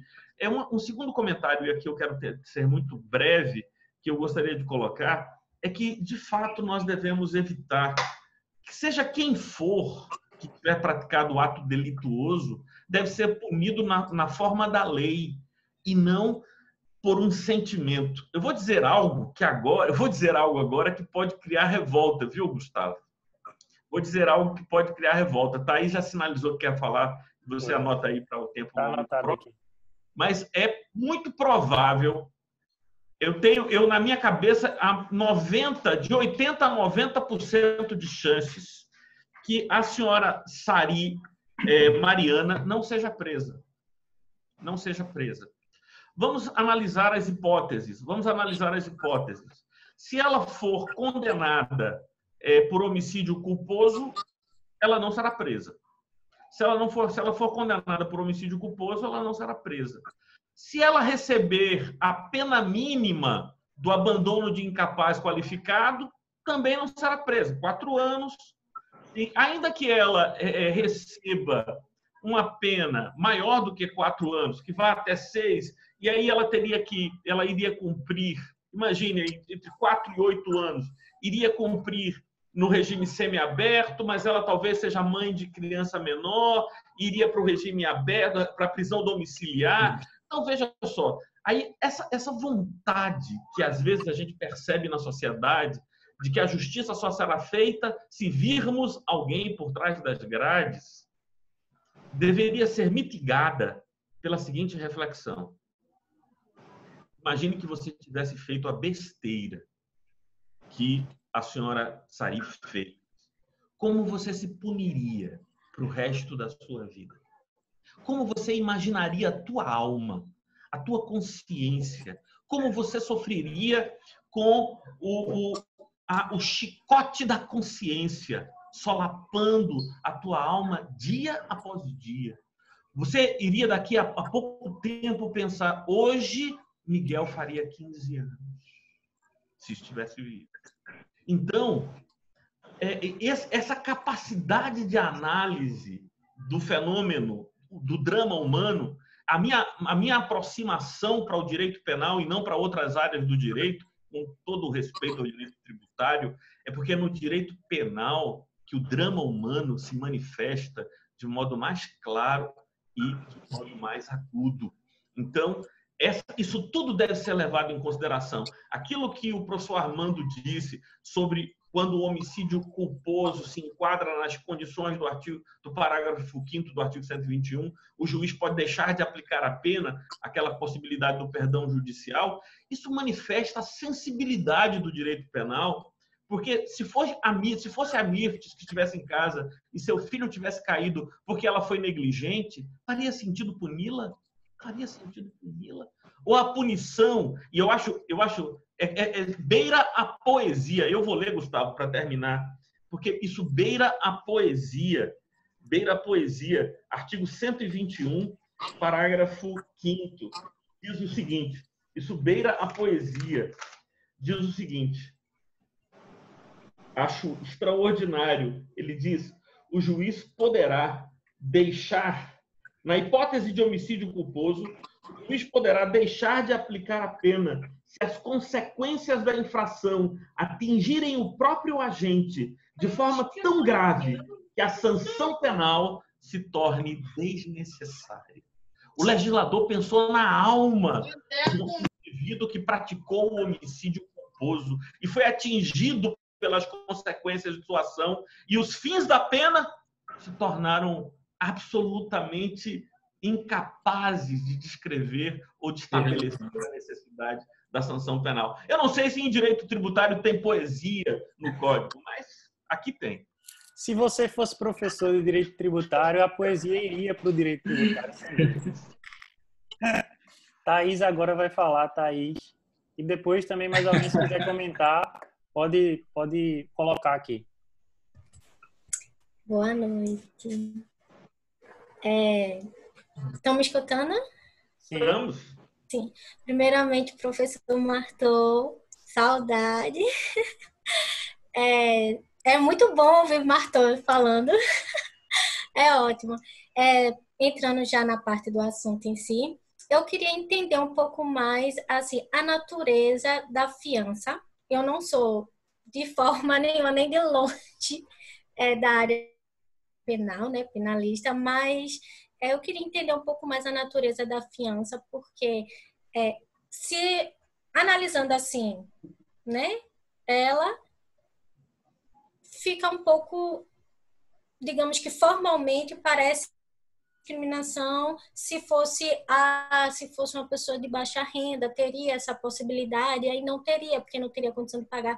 Então, o que seria o que a fiança traz, a natureza da fiança existir? Eu realmente não sei. E peço licença, desculpa para quem tem esse conhecimento. E segundo, eu faço as palavras de Martô as minhas.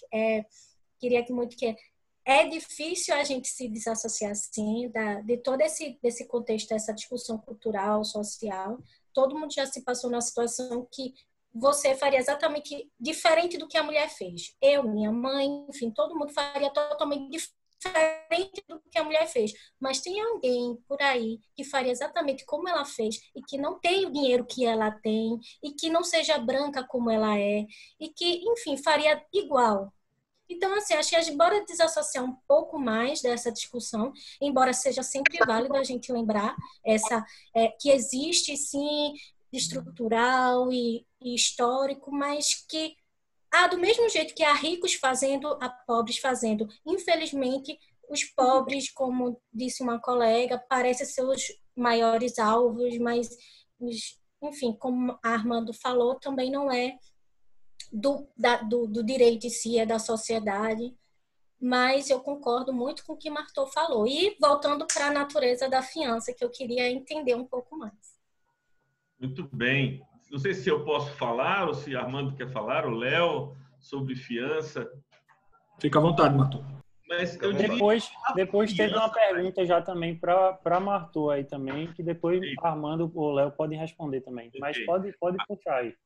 Thaís, a palavra fiança, ela vem da mesma raiz da palavra confiança. Confiança, né? Então, a fiança é uma garantia. É dar uma certeza de que o indivíduo estará presente para se ver processar.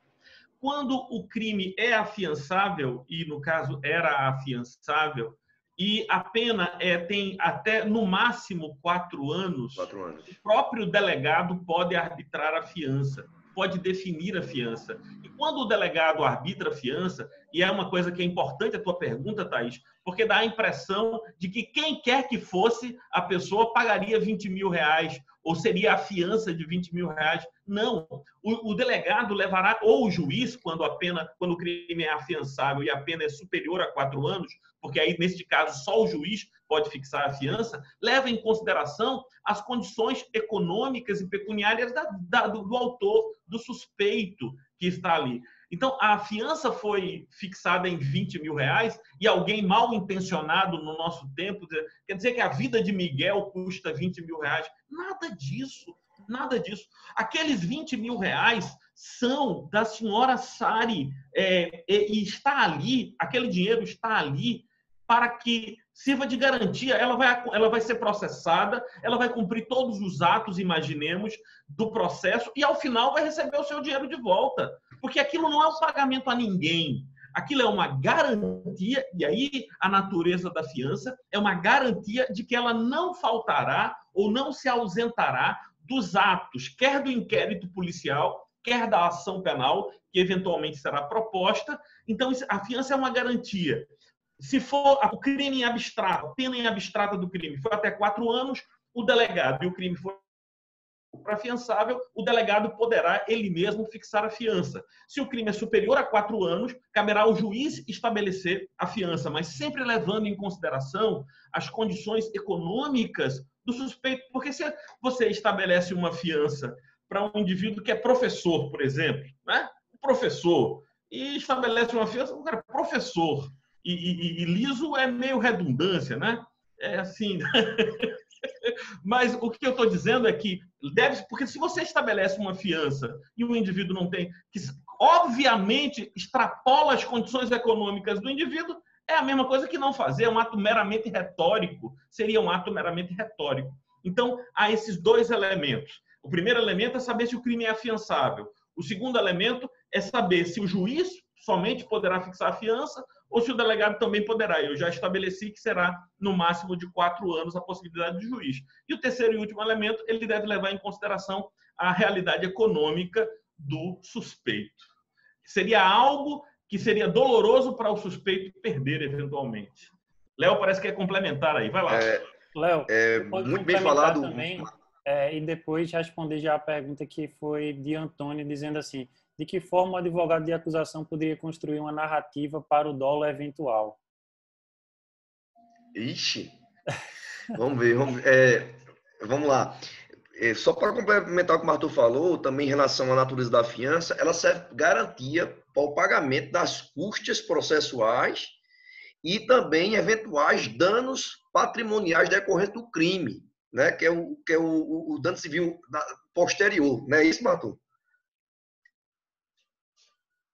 Serve também para isso. Então, Não é pena. O que muitas vezes a gente leva em consideração, que a gente vê pessoas que não é da área, muitas vezes falando, pensa que fiança é pena. Hoje pagou 20 mil reais, já está livre. Não. Aquilo ali é só uma garantia que vai ficar no processo. Posteriormente, ela vai pedir a restituição. Nem todo mundo sabe, Martor, mas a gente trabalha muito com isso. A gente trabalha com criminal, com pedidos de restituição de fiança, quando muitas vezes é absolvido, o crime prescreve. E a gente faz um pedido, o Ministério Público avalia e dá o parecer favorável, porque é previsto no Código de Processo Penal que a fiança é restituída posteriormente o fim do processo, pagado as custas processuais e os danos provenientes da condenação criminal. Pode ser restituída a fiança.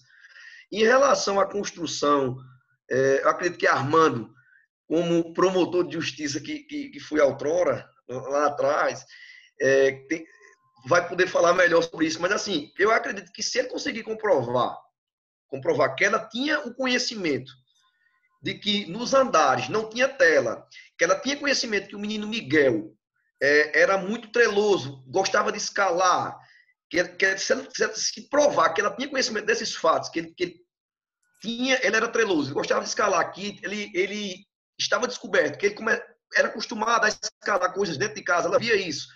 E meio que, eu vou deixar, e se acontecer, aconteceu, aí eu posso falar em doloso, mas realmente, nesse momento, minha gente, falando friamente pelo que tem nos autos, pelo que eu vejo na mídia, eu não tenho como firmar uma tese de dolo eventual, assim, passa para Armando, ver se Armando consegue construir uma tese melhor. Pegou pesado, hein, Léo? Vai sair quase uns 10 anos. Mas bora lá. Eu concordo plenamente com o que você falou. Desculpa, Gustavo, eu atravessei, né? Nada. A grande situação é que a gente tem que lembrar que um dolo eventual é um dolo que começa culposo, né? Você pode dizer assim. Ele tem sua origem culposa, mediante negligência, imprudência ou imperícia. E ele evolui para um dolo por um determinado evento. Tá? Eu sempre costumo a fazer dessa forma. É o Pokémon evoluído. Então, eu tenho uma conduta que inicialmente é mediante imprudência, negligência ou imperícia, e ela se eleva, equipara-se a uma punição dolosa por algum evento. Normalmente, esses eventos são o fenômeno garantia, o sujeito é um garantidor daquele bem jurídico, ou assunção de risco. O sujeito assume o risco pela forma como ele praticou o crime. Normalmente, essa segunda parte a gente tem nos crimes de homicídio praticado em trânsito, né, como aquele caso da repressão da Marineira, assunção de risco pela forma que eu pratiquei o crime. Mas no caso da tela, o Ministério Público, se fosse baseado na tese do homicídio doloso pelo dolo eventual, e aí não existe esse meio termo, né? O homicídio o dolo eventual, ele começa culposo, mas ele evolui para doloso e ele é tratado como homicídio doloso. Tá? Ele passa a ser doloso da mesma forma. Então, a tese desse homicídio doloso, por origem do dolo eventual, seria norteada em que a conduta da senhora Sari teria sido uma conduta omissiva penalmente relevante. Aí eu teria que cumular o artigo 121 com o artigo 13 do Código Penal, entendendo que esse artigo 13 demonstraria que a conduta dela omissiva foi uma conduta penalmente relevante que fez com que, naquele momento, ela, na posição de garantidora, eximiu-se da responsabilidade de permanecer na garantia daquele bem jurídico vida. Então, a tese principal do Ministério Público seria isso, o artigo 13, lá no parágrafo 2º, né, que a omissão é penalmente relevante quando o omitente devia e podia agir para evitar o resultado. O dever de agir incumbe a quem, nesse caso, tenha por lei a obrigação de cuidado, proteção ou vigilância, ou, de outra forma, assumir a responsabilidade de impedir o resultado. Seria esse parágrafo 2º que levaria a conduta dela, a conduta omissiva dela a ser penalmente relevante, colocando ela na figura de um garantidor, evoluindo essa negligência para um dolo. Resumidamente. Alguém mais tem mesmo alguma... assim, tem uma dificuldadezinha na relação da previsibilidade, né? Da omissão. E mesmo assim, é por isso que eu acho muito complicado, com os elementos que a gente tem. Essa previsibilidade, que você falou que é fundamental, para que a conduta dela seja considerada omissiva, veja, eu falei o segundo passo. O primeiro passo é a conduta dela, para ser considerada omissiva, ela teria que ser previsível, tá? E comprovada a total relevância do bem jurídico para ela. Eu teria que passar por essas duas fases. Primeiro, compreender que era irrelevante, que o bem jurídico para ela se demonstrou irrelevante, que era previsível todos os danos que aquele bem jurídico poderia sofrer. Depois disso, enquadrar no parágrafo 3º para poder tratar do dolo eventual. São duas fases bem densas. Perfeito. Mais dois pontos que foram comentados aí. A questão do condomínio, né? Se poderia ser utilizado aí para algum dos lados, né? A questão do condomínio ali não ter passado pelas regras de prefeitura, fiscalização, essa questão. E também, Érica comentou a questão do delegado atuar por homicídio culposo, né? A pressão social fosse para doloso, né? Se existiria depois a possibilidade do Ministério Público de alterar e denunciar por abandono de incapaz. E aí, o Martô pode puxar isso aí, né? Na verdade, o inquérito policial ele não vincula a denúncia do Ministério Público, né? O inquérito policial ele vai indiciar a ré em algum tipo penal, mas o Ministério Público, ao receber o inquérito policial e elaborar a denúncia, ele não está vinculado em nenhum sentido ao inquérito policial. O inquérito policial é uma peça investigativa, né, que oferece elementos ao Ministério Público, mas o Ministério Público não está vinculado. Eu queria só pedir uma coisa, Gustavo. Vou pedir um sacrifício de todos. Rapaz, seria tão bom que antes da gente terminar, já vamos com mais de 1h40 de encontro aqui, o que mostra que tem sido muito prazeroso, agradável o nosso papo. Mas eu queria ver se o pessoal, por 1 minuto, ligava as câmeras para a gente ter uma foto aí com todo mundo aqui. Eu não sei se a gente consegue tirar uma foto com todo mundo, mas eu acho que quem for aparecendo na câmera, Armando, me corrige aí, que tu também sabe muito do Zoom, se o pessoal liberar a câmera e cada vez aparece para mim aqui na primeira telinha, né? Tipo, todo mundo vai aparecendo na primeira tela. Tatiana já está arrumando cabelo aí para ficar bonita aí, ficou bem. Gustavo e Martô, se você me permite só um complemento, a questão da responsabilidade civil. Sim. Martô, não sei se você já encerrou. Não, encerrei.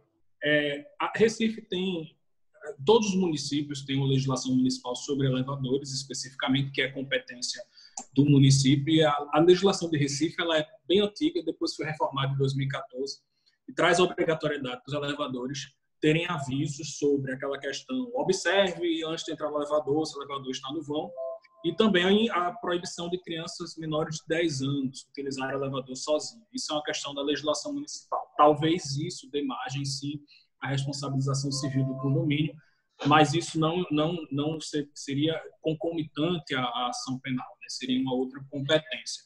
Mas são legislação específica, né? E não é uma coisa que existe só em Recife. Acho que a maioria dos municípios hoje tem uma legislação sobre isso. Perfeito. Vamos tirar a foto aí, depois a gente abre para alguma última pergunta, né?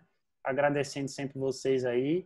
E aquele ponto, né? Como é importante a gente ter essa conversa imparcial também, porque um dos outros temas que eu disse que era bom a gente fazer, eu chamei até Deco na última que a gente conversou, se existiria hoje embasamento legal ou não para o impeachment do presidente. Tema ultra polêmico.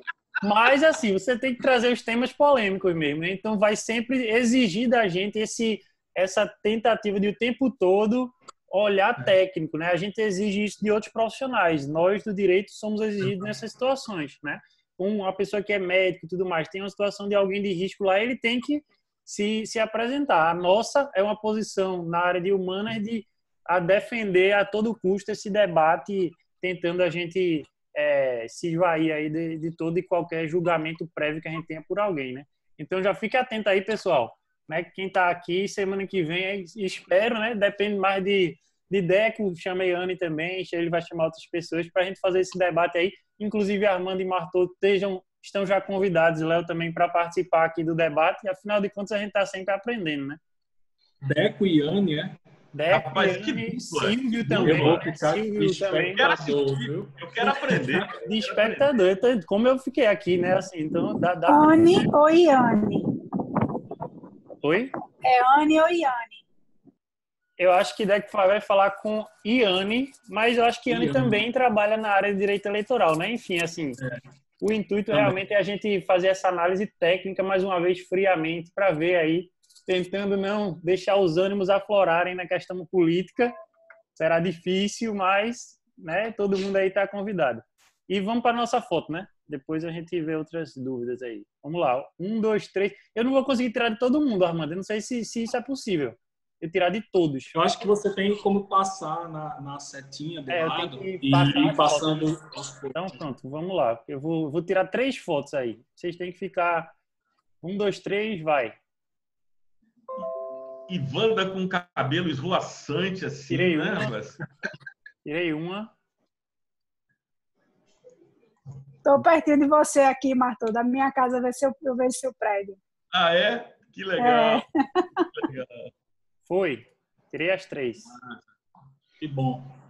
Alguém tem mais alguma dúvida? Parece que 2 pessoas levantaram a mão aqui. Quem são elas? É porque eu estou tão desacostumado com a aula com 70 pessoas que quando eu clico em participantes, desce assim o negócio, chega Gustavo. faz... Túlio e Wanda. Eu queria ter falado antes, mas Léo aí já falou a questão que eu iria levantar, a questão da fiança. Tá tudo certo, tudo sob controle. Então vai lá, Túlio. Depois ele chegou perto da cerca. E aí, comprou uma fazenda lá? Não, Eu acho que Rodrigo não quis perguntar da fazenda, não. Vai lá, Túlio. eu só queria esclarecer o seguinte, eu não fui de encontro ao direito penal, eu só fui apenas provocar em relação à questão dos fatos, né? Não quis nada falar fora do aspecto técnico, só quis provocar, porque eu estava um pouco paradão, que eu gosto de botar polêmica às vezes nas coisas.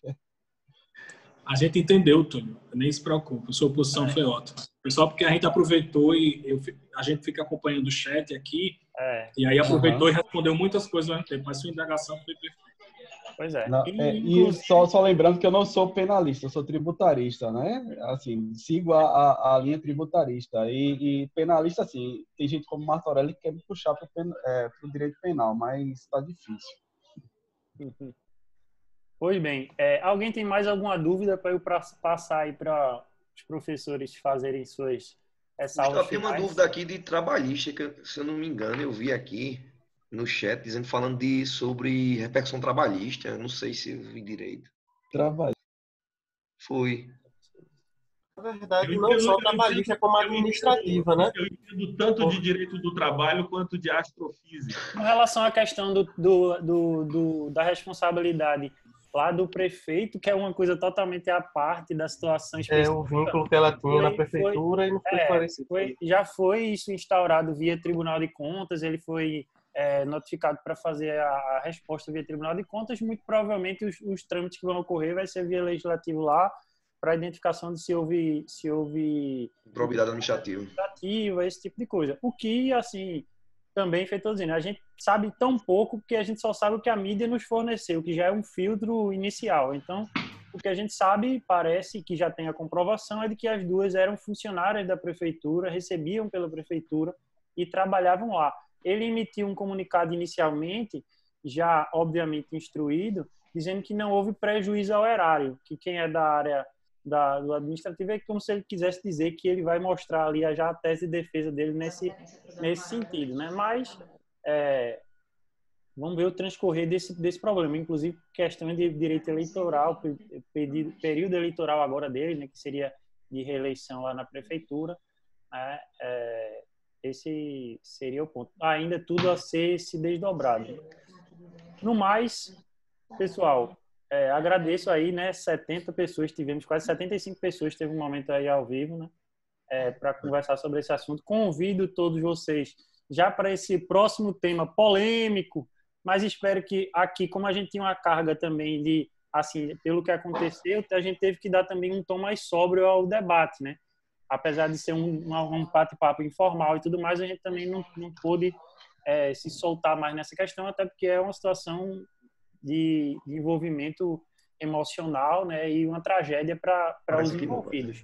Só que no semana que vem, qual Martô, Armando, Léo, todos vocês já estão convidados, a gente pode abrir um vinhozinho, pegar uma cervejinha, uma taça e acompanhar a aula aí de Deco, Silvio, Iane, discutindo aí se tem ou não tem hoje, tecnicamente, não é, não, Bolsonaro é isso, ele é aquilo, é juridicamente a gente analisar se hoje há embasamento ou não para um processo de impeachment efetivo, né? Já existem vários pedidos de impeachment na mesa, o do Rodrigo Maia, mas se efetivamente qual deles fosse aberto, se teria fundamento, se teria, ou se não tem ainda fundamento para isso. Se tem, quais são os pontos positivos e negativos, enfim. Aí a gente pode se debruçar sobre esse ponto. Mas já convido todos vocês e essa live aí, essa conversa que a gente teve, eu gravei, né? Então, assim, se não tiver nenhum tipo de problema por parte aí de Armando, Martô, Léo, a gente pode divulgar isso para vocês também, né? Porque a gente compartilha isso. E é isso, agradecer, porque vou passar para vocês, minha mensagem final é só a seguinte: nós, professores, estamos juntos dos alunos, né? E a gente está independentemente da maneira, né? A gente está aqui num sábado perto de 70 alunos aí, então a nossa motivação para fazer essas coisas é porque a gente gosta de estar perto de vocês, alunos interessados que gostam de conversar sobre os temas jurídicos. Porque senão a gente simplesmente não faria, ficaria todo mundo em casa, estaria descansando e tudo mais. Mas a gente quer estar perto, a gente gosta de estar junto de vocês e por isso a gente teve essa iniciativa aí. Semana passada eu conversei com o Deck e com o Lely sobre as questões do Covid aí e tal, também na questão trabalhista. Mas da minha parte é agradecer a todos vocês, agradecer Armando e Martô terem topado, Léo ter topado também, e dizer que é isso, o professor gosta de estar perto do aluno. Se é com um quadro branco atrás, melhor ainda. Se não, a gente abre um quadro branco no Zoom, como o Martô falou, e a gente se dando a falar aqui e se aproximar sempre de vocês, que é o nosso objetivo. Não só dos alunos, como dos ex-alunos, porque também uma das coisas mais gratificantes para os professores é ver os alunos evoluindo e crescendo nas suas devidas carreiras, né? Então, Léo, Armando, Martô, escolham aí a sequência de quem quer fazer as considerações finais. Também, se alguém depois quiser fazer algum comentário, levanta a mão aí. Eu já vi que levantou para a gente ir encerrando. Vamos começar por Léo. Mais uma vez agradecer a vocês, né? Foi muito, muito, muito gratificante. Tive uma aula hoje com o Martorelli, com o Armando, com as perguntas dos alunos da Nova Roma, que, digo a vocês, são de alto nível as perguntas. Eu fico até com medo do que vai ser perguntado e dizer que sempre que tiver oportunidade, Gustavo, e precisar de mim, estou à sua disposição. Desculpa aí pela não didática, eu não sou professor, mas gosto de conversar sobre direito penal, sobre advocacia, estou sempre à disposição. Muito obrigado mesmo. Para seguir a ordem das apresentações, Armando fica no final. Eu vou falar também agradecendo a companhia dos colegas, dos alunos. E às vezes, sabe, às vezes acontece isso. Às vezes a gente pensa que conversar com os alunos por meio remoto, como nós estamos fazendo agora, é menos próximo do que se estivéssemos dentro de um auditório lá na faculdade. E às vezes não. Aqui eu pude, no meio da nossa conversa, ver Túlio com seu bebê no colo, ver Tatiana com o filhinho aí cuidando dele, né? Agora Wanda com Então, tudo isso, a proximidade, isso permite a informalidade da gente. Eu fico muito contente de podermos estar juntos. E foi isso que eu senti, sabe? Eu não gostaria... se alguém me perguntasse, Martô, você preferiria a sala de aula ou a distância? Não, eu queria estar na sala de aula. Mas esse semestre, nós fomos obrigados a nos afastar e utilizar esse instrumento de comunicação. Eu aprendi muito nesse semestre. Aprendi com o Armando, que manja muito disso e que nos ajudou em vários... Eu estou agora viciado em Google Forms, que Armando deu... Quero fazer tudo agora com Google Forms e Zoom e tal. Então, temos aprendido. Eu sou agradecido à vida e agradecido a todos que estão conosco aqui pela possibilidade. Deus nos abençoe. E vamos firmes, e vamos perto. Quando eu penso no grupo que você disse, Gustavo, que vai vir na semana que vem, Deco, Anne, Iane, eu fico pensando que Que equipe maravilhosa de professores nós temos lá na Faculdade de Nova Roma.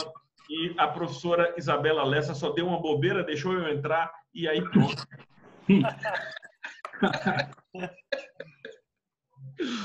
Armando, mas antes de Armando falar, eu vou só responder algumas perguntinhas aqui que o pessoal botou, né? Onde é que eu vou disponibilizar? YouTube mesmo. Tem um grupo que eu coloco os links dessas conversas, que é lá no Telegram, é um grupo além da faculdade, que inclusive eu vou convidar Marthur e Armando também para ficarem lá no grupo, porque a gente está sempre colocando conteúdos além da faculdade, coisas que a gente não vê dentro da sala de aula e tudo mais. E aí, o link provavelmente da semana que vem vai estar lá, mas a gente vai estar nas redes sociais aí também, nos outros professores, não precisa obrigatoriamente estar lá, não, para estar no link, até porque todos os outros professores que vão vir, eu nem sei se toparem ainda, mas Deco já topou, que eu já meio que obriguei. E ele disse que ficou de trazer Iane. Aí com o Silvio eu não falei ainda, mas eu acho que não vai ter problema. E aí a gente toma um vinhozinho aqui semana que vem, debate o aspecto jurídico, e aí quem quiser também depois a gente pode dizer, pronto, agora vamos para o campo da política, e aí a gente vai, mas sabendo separar e fazendo a análise técnica efetivamente. Já vi gente aqui dizendo, sou totalmente a favor do impeachment. Já botou logo aqui. Então, é isso. Inclusive, Marthur, tem um aluno aqui, ó, Francisco Azevedo. Ó. Ele é seu aluno de outra instituição, né? E foi um grande aprendizado, né? Show. Fala, Armando. Gustavo, mantenha-se firme no tributário. Não deixe Armando levar você, Não, viu? o tributário já me conquistou. Inclusive, na época de estudante, eu nem tinha tido aula ainda de tributário. Eu já estudava tributário e escolhi minha área por aí. Mas gosto de direito e gosto de boas conversas, né? E aí aprender sempre é bom. E a gente tem uma responsabilidade de defender como um todo a nossa classe, os operadores do direito, os advogados. A gente tem essa função. Eu bato muito nisso, assim, né? Gustavo, ainda bem que não foi Martorelli, porque a pala de Martorelli para puxar para penal talvez é mais se eu forte. tivesse sido aluno de Martor, eu não sei onde é que eu estaria hoje, né? Mas, assim, o tributário terminou me encantando aí e tudo mais. Larissa perguntou como entrar no grupo do Telegram. Se quiser mandar uma mensagem lá no Instagram que eu lhe dou o link, certo? Diz aí, Armando. Eu só quero agradecer, Gustavo, o seu convite e a confiança. Eu quero parabenizar você pela iniciativa desse seu projeto fora da faculdade. Eu acho que você está criando uma coisa que a gente, como aluno, não teve essa oportunidade. Eu lembro que quando eu saí da faculdade, peguei o diplominha na mão assim, falei, meu Deus do céu, quem é que me deu isso? Quem foi o doido? O que é que eu vou fazer com isso aqui?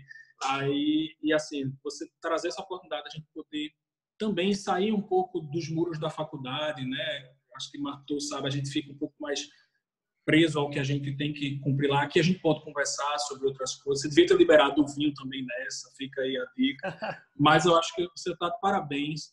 Você conseguiu agregar aqui, e aí também pela presença de Léo e de Marthur, pessoas de outras instituições, por vários professores. Eu vi aqui a professora Renata, que é coordenadora da IES também, criminalista, foi presidente da OAB. Tem Raquel também, foi tua aluna, ela disse aqui, ó. Raquel da FG. Raquelzinha está fazendo júri já, danada. Minha próxima defensora pública, se Deus quiser. Tem uma turma aí, pelo amor, só fico me achando velho, né? Tô vendo também meus futuros alunos, né, que estão saindo de Marthur aí, vão chegar para mim, já tô de olho, graças a Deus, os alunos presentes. Mas, assim, é bom esse seu projeto. Foge aos muros, não só da instituição. A gente tem o prazer de ter um grupo muito bom ali na Nova Roma. Assim, os professores são maravilhosos, tanto para a gente fazer um bate-papo de última hora aqui. Vamos na sala dos professores resolver falar sobre isso, ou então para a gente tomar um vinhozinho. Mas, além disso, você foi aos muros. Esse seu projeto é muito bom, porque vai além da instituição. E eu acho que quem é aluno hoje tem essa facilidade. De poder ter outras ferramentas, assim, a gente não tinha isso, né? A gente não tinha tributário na faculdade, não tinha previdenciário na faculdade, né? E hoje eu tenho uma paixão pelos crimes tributários, viu, Gustavo? Vamos falar sobre isso. Mas parabenizar você pelo projeto, parabenizar os alunos e todos os envolvidos aqui. Caramba, num sábado, vocês aqui com fome do direito, vocês estão de parabéns. Isso é essencial não só para a formação de vocês, como alunos, como operadores do direito, mas formação humana. Então, vocês estão de parabéns pela dedicação. Aos colegas Marthur, Léo, vocês são fantásticos. Obrigado pela oportunidade de compartilhar conhecimento e aprender bastante com vocês. E é isso. Vamos em frente. Nos próximos eu estarei aqui com um vinhozinho na mão, vendo Deco e Anne se debater. Vai ser fantástico. Diz aí, Wanda e Léo, para a gente encerrar. Diz aí, Léo. Rapidão, pessoal, porque eu acabei esquecendo. Eu tenho um convite especial para vocês. Eu até vou mandar para Gustavo posteriormente o link. Nos próximos dias 6 e 7 de julho vai acontecer o primeiro congresso online da Jovem Advocacia de Pernambuco. Nesse congresso, de forma gratuita, a gente vai trazer um monte de gente boa para palestrar sobre temas como direito penal, temas como direito de processo civil, a questão da Covid, os impactos da Covid no direito do trabalho. Vai ter vários painéis voltados para a Jovem Advocacia, que também os estudantes têm que se engajar nisso aí já de agora e ver. Vai ser muito interessante esse congresso. Eu já convido a todos e vou disponibilizar. Assim que o link do congresso estiver já feito, Gustavo, vou mandar para você compartilhar com todos. Sim. Vai ser bem legal ter a presença de vocês lá também. Perfeito. Diz aí, Ivan. Marthur, rapidinho, Léo. Marthur, a gente ainda faz parte dos jovens advogados, será, hein? Nem eu faço parte mais, já fui. Já 5 anos só a mais de é muita humilhação isso. Vocês são convidados de honra. São jovens eternos advogados. Anciões, né? Eternos estudantes. Diz aí, era isso aí que eu ia perguntar. A questão de jovens advogados. É jovem porque está saindo da faculdade e entrando na advocacia, ou é jovem porque é por idade? Porque se for por idade, eu dou lascada. Jovem advogado, de vida, já advogado é aquele história. Que tem menos de 5 anos de carteira. Independentemente se ele de inscrição. Se ele tirou com a idade que for. Então, lá na comissão de jovens advogados, a gente tem várias pessoas que. Duas pessoas que têm a idade maior de 50 anos. Então, eu vou estar nessa idade aí.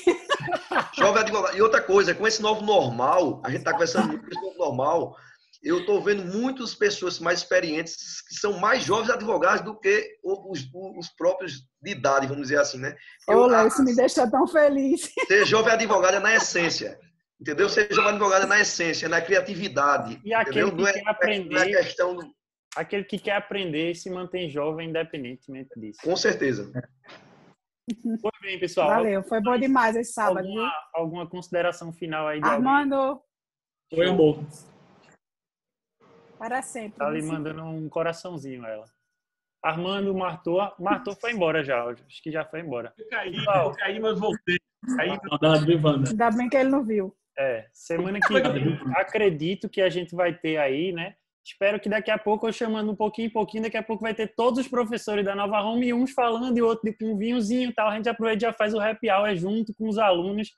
Fica logo uma beleza. Tá todo mundo de férias, então não tem muito... Uma confra! Não é a confra da gente, que a gente na confra dos professores não toma muito vinho. É mais na água, né? Mais nessas coisas assim. De acordo com o Marthur, é um filezinho com fritas e... a gente fica mais na água, com água com gás, no máximo, assim. O mais pesado é isso, assim. Não, Armando? É verdade, né?